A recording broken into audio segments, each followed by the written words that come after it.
Olá pessoal, sejam todos bem-vindos ao meu canal, sou William Leati e no vídeo de hoje a gente vai estar falando sobre a crise da Igreja Casa. O que todo cristão precisa aprender com essa história? Infelizmente, nos últimos anos, temos visto igrejas ocupando espaço na manchete, não pelo avanço do evangelho, né, mas por crises, escândalos e divisões.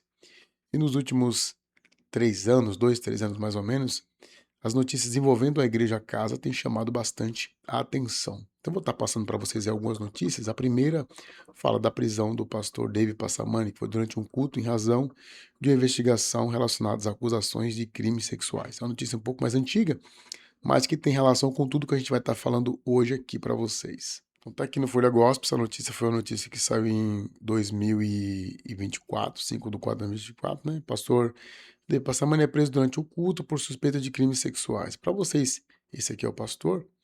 Para vocês terem uma ideia, quem é David Passamani aqui, só para a gente resumir. David Passamani é conhecido por sua carreira musical gospel, liderando o Ministério Ipiranga por mais de uma década antes de iniciar sua carreira solo em 2013, com 5 álbuns lançados até 2018. Ele se mudou para Goiânia com a família em 2017 para fundar a Igreja Casa, que se destacou rapidamente e formou a banda Casa Worship, não sei se vocês conhecem, reconhecida nacionalmente pelo sucesso A Casa é Sua. Em 2018, o álbum Novo Tempo foi indicado ao Grammy Latino na categoria de melhor álbum de música cristã. Então, se você der um Google aí, você vai achar esse hino aqui, A Casa é Sua, um hino muito bonito.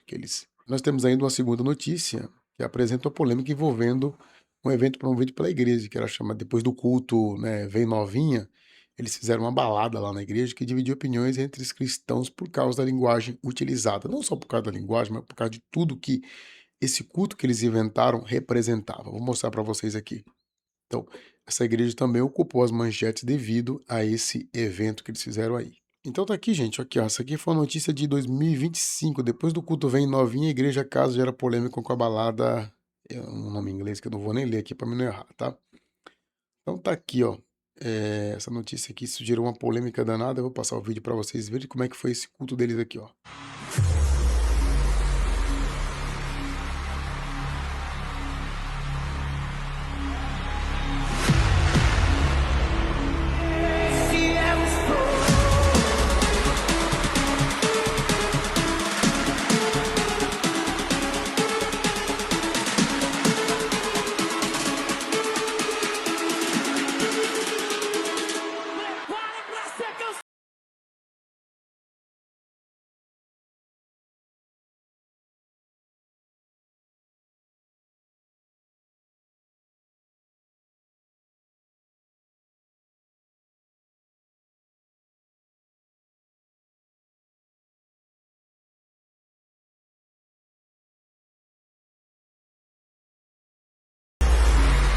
Então tá aí, vocês viram, né, mais uma notícia mais uma polêmica que eles se envolveram. Então, como vocês viram essa notícia aí, ele não estava mais na liderança da igreja nessa época, e temos agora uma terceira notícia que mostra um novo capítulo da disputa envolvendo a administração da igreja, agora com a declaração da ex-esposa do pastor contestando acusações feitas contra a atual diretoria, né? Eu vou passar um outro vídeo depois para vocês, é, de um canal TV Crente, que o irmão lá acaba resumindo muito bem a história dessa igreja. Eu acho bastante interessante o resumo que ele fez. Mas eu vou passar a notícia primeiro para vocês verem aqui. Vamos à notícia para vocês verem o que está acontecendo.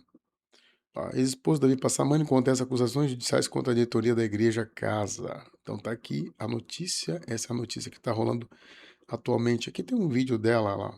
Nossa, ela fala um monte de coisa acerca dele aqui. Vou passar para vocês ouvirem também. Boa noite, pessoal. Para mim é muito desagradável estar aqui hoje tendo que fazer algo que aos meus olhos seria totalmente desnecessário se de fato eu estivesse lidando com pessoas que possuem minimamente senso de caráter, minimamente senso de responsabilidade, minimamente senso de empatia.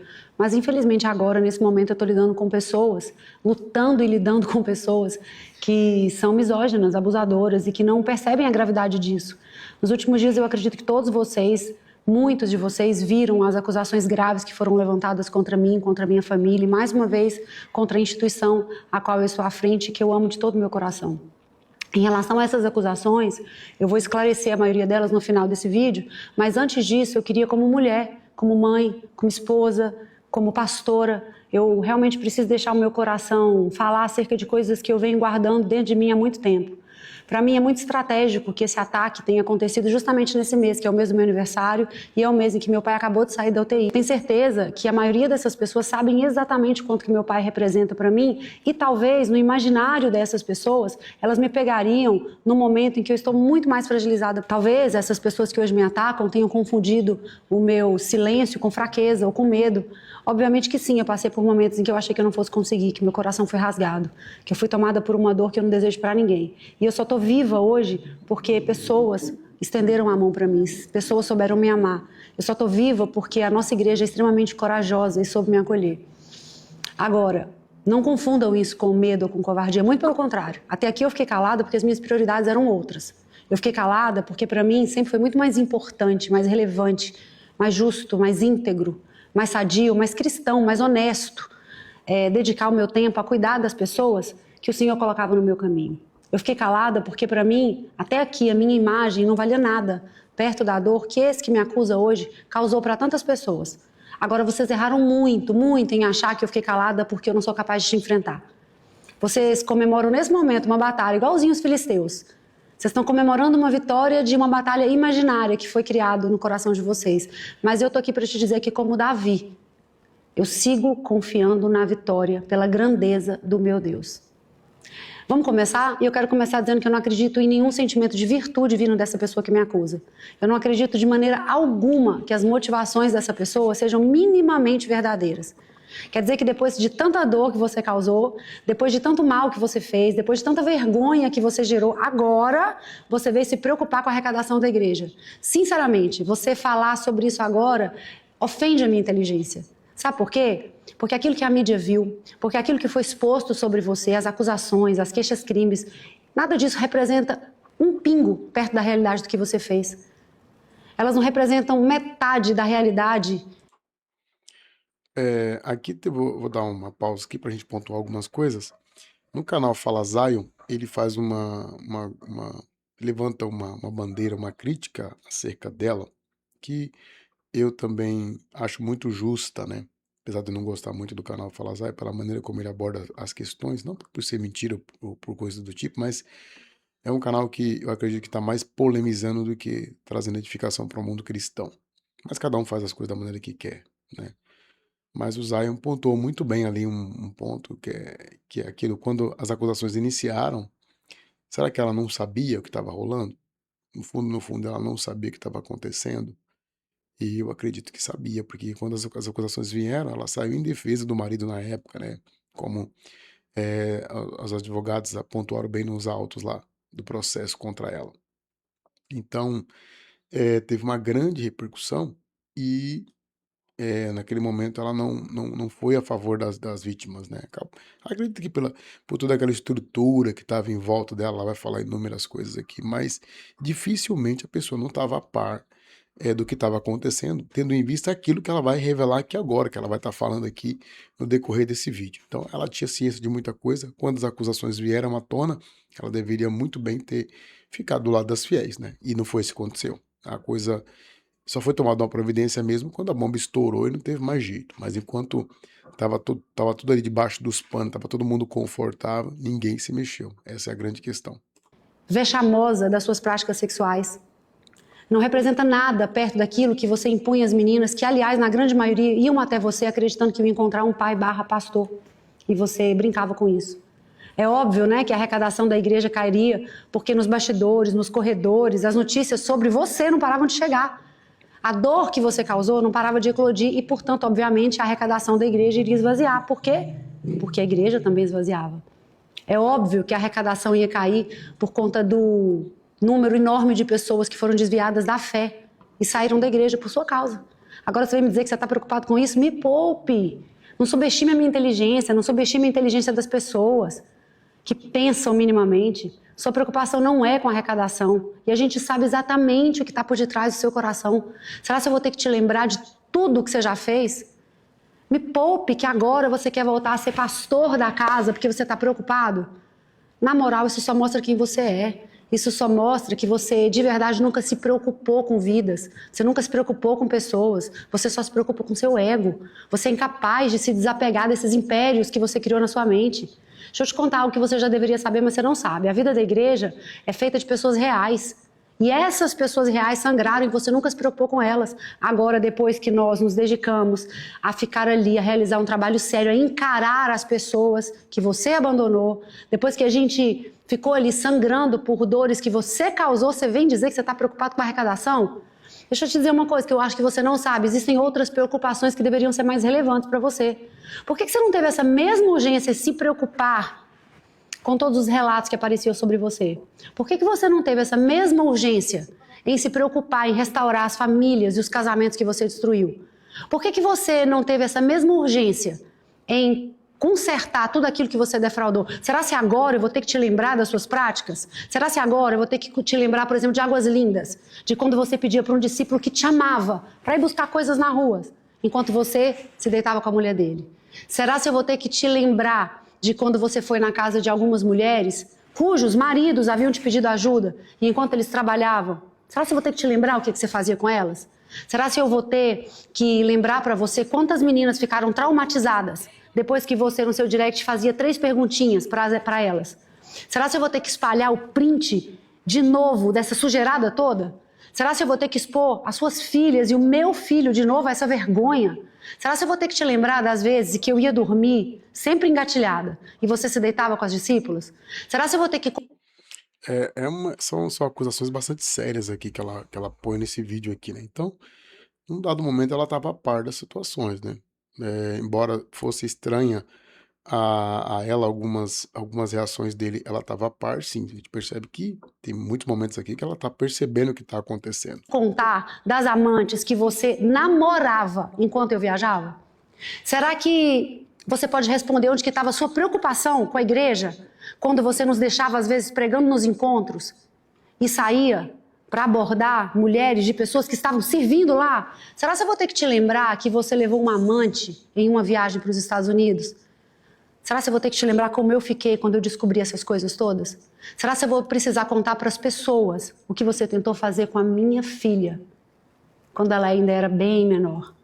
Por que você não teve essa mesma urgência em me acompanhar depois de eu ter te perdoado para fazer um teste de HIV que você me pediu para fazer?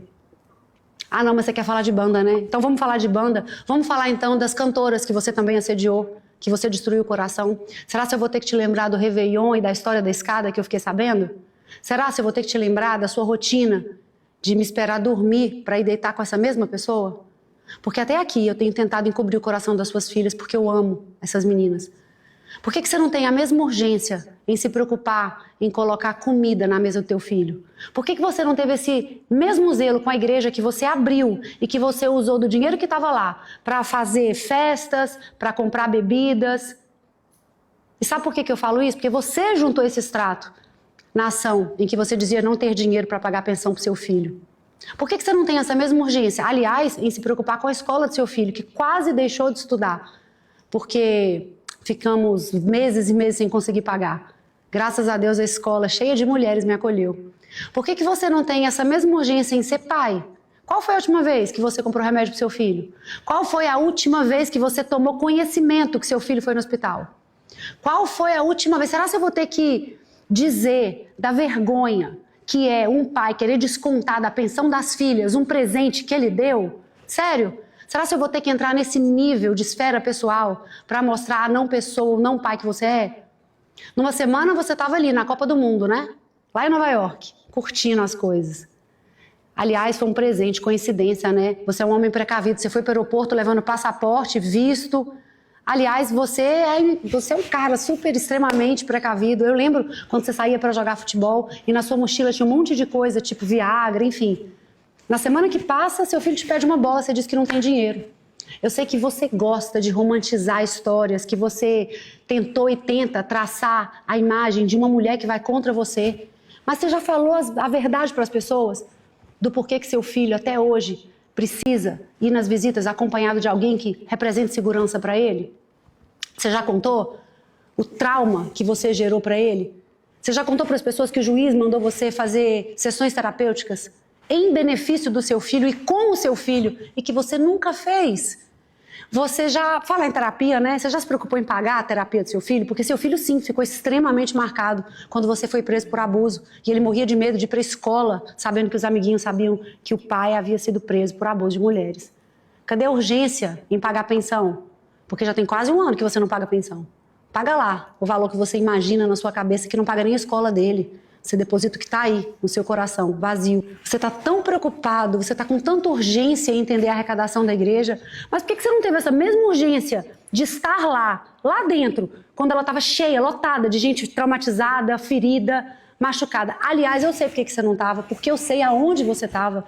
Talvez eu tenha que mostrar os vídeos que eu recebi de onde você estava, as fotos que falam aonde você estava e o que você estava fazendo. Será que eu vou ter que postar? Porque o que eu tenho para te dizer é o seguinte, a partir de agora, quem vai dizer o quão profundo a gente vai descer nessa lama é você.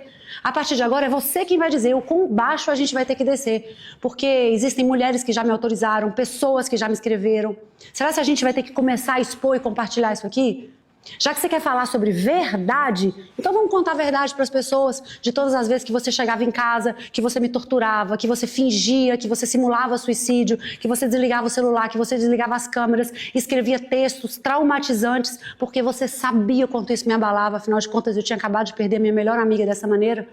Aliás, essa era a sua técnica, todas as vezes que você aprontava e tinha medo que eu descobrisse. Já que você quer falar de verdade, vamos contar para as pessoas que logo quando a gente se divorciou, e eu tentava de qualquer maneira conseguir sustento para minha casa, que eu dava palestras, inclusive no lugar que você está hoje, palestrando em São Paulo, e você incessavelmente me atacava, mandava áudios bêbado, dizendo que invadia minha casa e arrancar meu filho de mim. Quer falar de dinheiro? Então beleza, vamos falar de dinheiro. Cadê o nosso carro? Cadê o meu Audi Q8 que você desapareceu, que era bem da nossa família? Onde que ele foi parar? Porque tem um monte de garagista me cobrando, mandando print, dizendo que você os enganou e não os pagou. Cadê esse carro? O que você fez com ele? Você bateu? Você vendeu? Você pagou? Você deu para alguma agiota? Aliás, vamos falar de agiota também. Porque depois que a gente se divorciou, eu fui extorquida por agiotas. Aliás, agiotas que você pegou dinheiro e que eu tive que pagar pela segurança da minha família. Eu vou repetir para todos vocês que estão me ouvindo. São vocês quem vão dizer o quão fundo a gente vai descer. Até que você aprenda, e aprenda isso mais rápido para o seu benefício. Eu não vou mais aceitar suas violências. Porque a grande verdade é que enquanto a gente enfrentava a vergonha que você causou, enquanto a gente olhava nos olhos de tantas pessoas que você feriu, enquanto a gente tentava limpar a sujeira que você criou, você vivia festas, vivia dramas, inventava os seus vídeos, enquanto isso a gente seguia calado. O mais curioso, sabe o que é? É que lá na nossa igreja você nunca foi desonrado. Mas como você não respeita ninguém, como você não é grato a nada, chega. A grande verdade, escute isso, a grande verdade que você vai ter que aceitar a partir de agora é que a partir de hoje eu coloco um ponto final nessa mania de vocês acharem que vocês têm o direito de reescrever ou de contar uma história que é só minha. Então tá aqui, gente, o vídeo é esse aí, acho que ele voltou aqui, começou a repetir de novo já terminou a fala dela, mas é uma fala bastante triste, bastante grave, né? Tudo que está envolvendo esta igreja. Eu tenho um outro site aqui, vou estar mostrando para vocês esse TV Crente aqui, TV Fala Crente, onde o rapaz resume bastante bem essa trajetória deles aí, né? Porque eles não são coitadinhos não, tá? Quando você vai, por exemplo, no Instagram aqui da Giovana, aqui o Instagram dela aqui, ó. Eles têm uma vidinha de opulência mesmo, né? Uma vida de alto padrão, mesmo sendo cristão, mas tem uma vida ali de alto padrão, tá? Então deve ter sido por isso que no decorrer do divórcio, eles passaram por tudo que passou, porque tinha uma vida bastante luxuosa. E esse site aqui, uma página aqui não posso falar o nome da rede, senão posso levar alguma restrição aqui no YouTube. Mas tá aqui, vocês sabem de que página se trata. TV Fala Crente aqui, esse rapaz vai resumir bem a trajetória dessa igreja. E nessa semana. Por quê? Esse aqui é o Davi Passamani, ok? E essa aqui, Giovana de Almeida, pastora, saem de Minas Gerais, vêm para Goiânia e no ano de 2017 eles abrem a Igreja Casa. Era assim que eles faziam. E o estilo de culto deles era assim. Nessa época aqui, ele era o pastor da Juliane, esposa do Léo Brandão. Juliana, junto com seu marido, sai da igreja em 2022. Aí, 3 meninas da igreja vão à delegacia e denunciam ele por assédio moral, assédio sexual. Escândalo estoura na igreja. Ele é preso. E aí, ele tem que indenizar uma das irmãs da igreja, jovens, com 50 mil reais de indenização. Ele é afastado da igreja. Depois que ele é preso, ela assume, a sua ex-esposa assume a igreja. Quando é agora, em 2026, essa semana, ele entra com uma ação de reintegração de posse, para tentar ter a igreja de volta. Então, a ação aqui, que ela está falando naquele vídeo lá, se trata disso aqui que ele está falando agora. É sobre essa ação aqui. Por isso que ela fez aquele vídeo expondo tudo aquilo, porque ele está querendo brigar, né, pela igreja, por direito, por dinheiro. A briga aqui é por dinheiro, né? Quando ele entra com ação para reintegração da igreja, ela faz um vídeo, que é 15 minutos de vídeo. Ela aqui expõe que quando a filha que eles tinham, que hoje tem 20 anos, a Mariana, ela era nova, segundo a mãe, ele abusou da própria filha. Que ele deixava ela dormindo, saia para se encontrar com mulheres de obreiro, que ele saía para as baladas, que ele inclusive cantava as meninas que cantavam na casa Ortiz. Depois da denúncia da ex dele, ele se reinventou, ele casou novamente. Ela tem 3 filhos e eles fundaram uma nova igreja em Goiânia. O nome da igreja é a Igreja US. Não entendi a sigla, procurei, não achei. Único sem vergonha. Pronto, o vídeo tá... Então tá aqui, gente. Esse é o resumo de toda essa notícia aí, de tudo que está acontecendo com essa igreja. E é lamentável, é muito lamentável a gente ver acontecendo isso numa igreja. É bastante lamentável mesmo quando você olha para tudo que está sendo falado, né, pela coisa que está sendo exposta em rede social, né? Então, essas notícias, elas despertam emoções diferentes na gente, né? Alguns sentem indignação, outros ficam tristes. Eu mesmo sinto tristeza porque está falando de uma igreja, de um pastor. Alguns aproveitam para poder atacar a igreja, dizer que todo pastor é assim, toda igreja, os crentes são safados e por aí vai. Mas talvez exista uma pergunta importante envolvendo tudo isso. O que Deus deseja ensinar à sua igreja através de situações como essas? Existe algum ensinamento, tem alguma coisa que a gente possa aprender com situações como essa? E o que essas notícias elas têm em comum, né? Elas revelam algo que infelizmente não é exclusivo da igreja. Vivemos em um tempo em que muitas comunidades enfrentam desafios relacionados à liderança, à administração, a testemunho público e a discernimento espiritual. A crise, ela não começou quando saiu na imprensa, tá? Ela provavelmente começou muito antes, quando pequenos sinais deixaram de ser tratados. A Bíblia mostra que grandes quedas normalmente começam com pequenas concessões, tá? Nenhuma árvore cai de um dia para o outro, né? Ela apodrece por dentro antes de cair. E o que a Bíblia nos ensina, tá? A Bíblia nunca escondeu os erros dos seus líderes. Inclusive, aqui eu faço a defesa do meu canal. Meu canal não é um canal sensacionalista, pelo contrário, a gente mostramos as histórias, as notícias e tentamos tirar uma lição daquilo que está sendo falado, daquilo que está acontecendo no nosso cotidiano. Tem gente que acha que, isso aqui é para escandalizar o evangelho, vai trazer escândalo. Gente, não tem como trazer escândalo. A notícia já está aí, já está nas mídias sociais. Tem gente falando sobre isso. Não tem mais como esconder. A igreja aprendeu a querer esconder o que está acontecendo em suas paredes. Aqui não tem como esconder, está tudo exposto já. Tá? Então, esse conteúdo aqui não é para escandalizar. A notícia já está aí, o escândalo já foi feito. Não tem mais o que fazer. O que a gente pode fazer é tentar tirar lições disso. Em primeiro lugar, que a Bíblia nunca escondeu os erros dos seus líderes, né? Davi pecou, foi lá, mandou matar Urias, colocou ele na frente de batalha para ele poder morrer e ficou com a esposa dele. Está na Bíblia, isso não é um escândalo? Claro que é um escândalo. Um homem segundo o coração de Deus fez isso. Sansão também caiu, né? Salomão se desviou terrivelmente, até adorou ídolos, né? Judas traiu Jesus. A Bíblia não esconde. Em toda a Bíblia você vai ver lá os erros dos líderes, tá? Ananias e Safira mentiram no início ali da igreja, pessoas que faziam parte da igreja mentiram.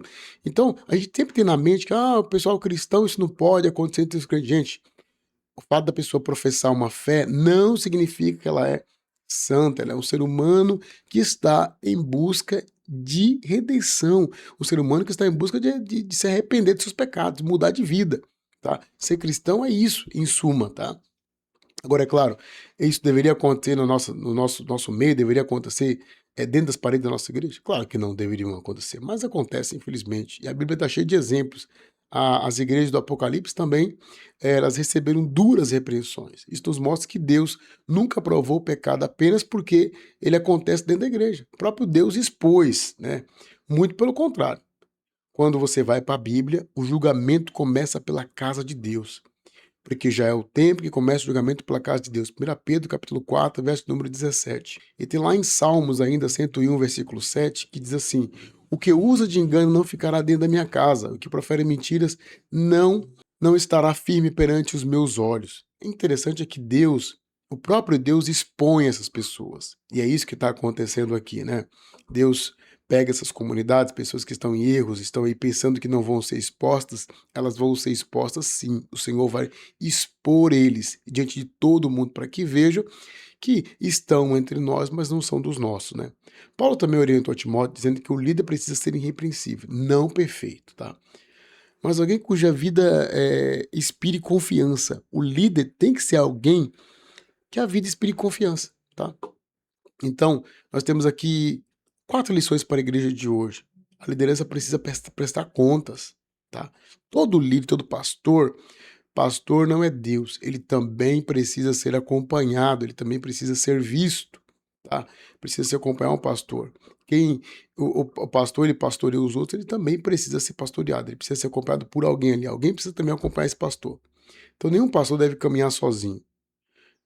A prestação de contas protege o líder e protege a igreja. O problema dessas igrejas aqui é que a maioria das vezes os líderes são o dono da igreja, tá? E quando acontece alguma coisa como essa aqui, ainda passou a liderança para a esposa, né? E só Deus sabe se a esposa também acabar saindo da liderança, quem é que vai assumir essa igreja? Pode ser que ela feche. E eu tenho uma opinião de que a igreja tem que ser do povo. A igreja precisa ser dos cristãos. Sempre tem que ter ali um obreiro, um segundo, um terceiro preparado para assumir a igreja em caso de problema da liderança. Tem que ser, a igreja ela é da comunidade, daquela comunidade que faz parte ali, que compra as coisas, que ajuda aquela igreja, que investe naquela igreja. A igreja não é do pastor, não é da família do pastor, ela é da comunidade, tá? E uma coisa que a gente aprende aqui é que o carisma não substitui o caráter. É possível ser excelente no púlpito e fracassar na vida particular. Quantos nós conhecemos que não são assim? Não, são excelentes pregadores, são excelentes oradores, o cara fala super bem, né? Mas a vida particular dele é uma derrota, né? É uma vida toda atrapalhada, envolvida em dívidas, envolvida em problema, envolvida em falcatrua, né? Tem até uma notícia de um pastor envolvido com crimes de pedofilia, crimes de natureza sexual. Tem muito aqui na internet, tem muito. A gente for ficar falando sobre isso aqui, a gente vai perder horas e horas falando sobre isso, tá? A gente sabe que Deus, ele olha primeiro o coração. Estratégias não podem substituir a santidade. Você vê que essa igreja, a decadência dela começa lá atrás, né? O pastor já estava com problemas ali, saiu, a esposa sumiu, também não tinha uma visão, a meu ver, a pastora também não tem uma visão muito boa, porque depois, logo quando ele sai, ele já inventa ali um culto de balada gospel, que para mim também não faz parte da visão cristã. Como é que você inova com uma coisa que é do mundo? Vamos fazer também o carnaval gospel? Gente, não pode.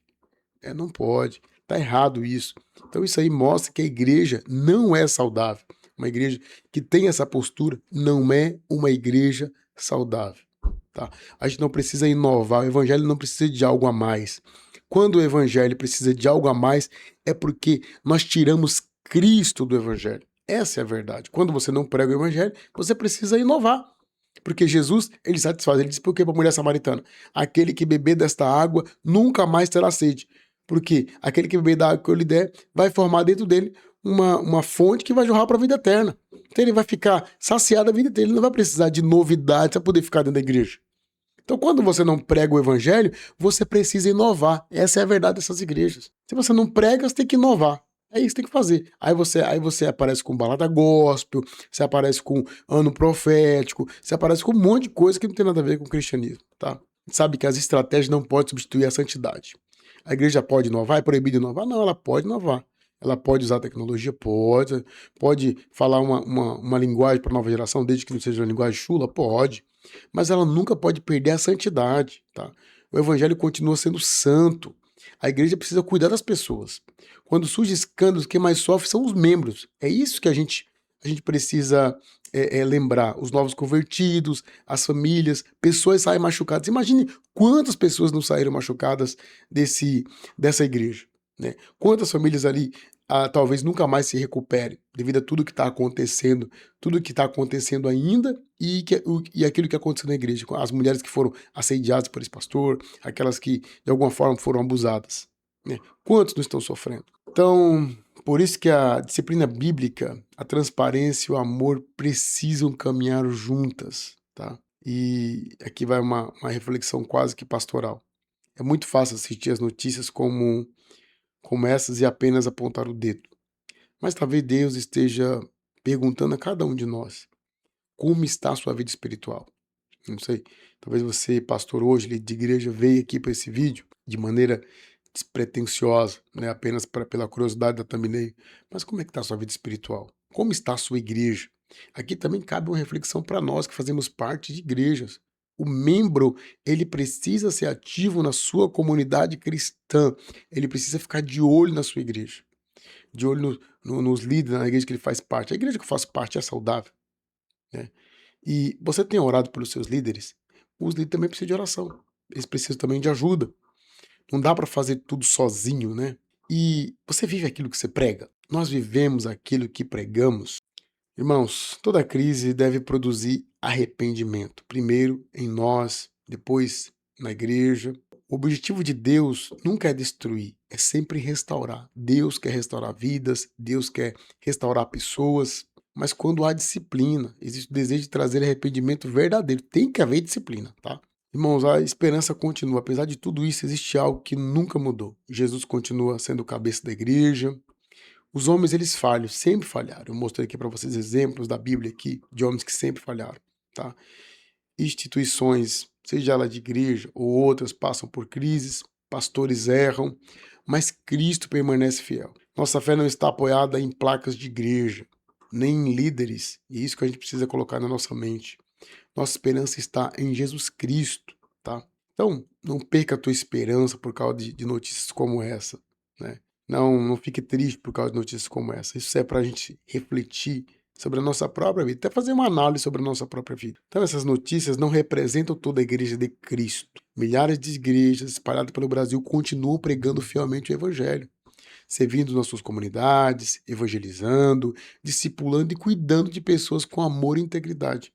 Por isso, não devemos usar casos como esse para generalizar ou desacreditar a igreja. Ao contrário, devemos enxergá-los como uma chamada à vigilância, à humildade, ao arrependimento e ao compromisso renovado com a palavra de Deus. Que líderes sejam cada vez mais comprometidos com a verdade. Que igrejas sejam um ambiente de transparência, santidade e cuidado. E que todos nós mantenhamos nossos olhos firmes em Cristo, porque Ele é perfeito e digno de toda a nossa confiança.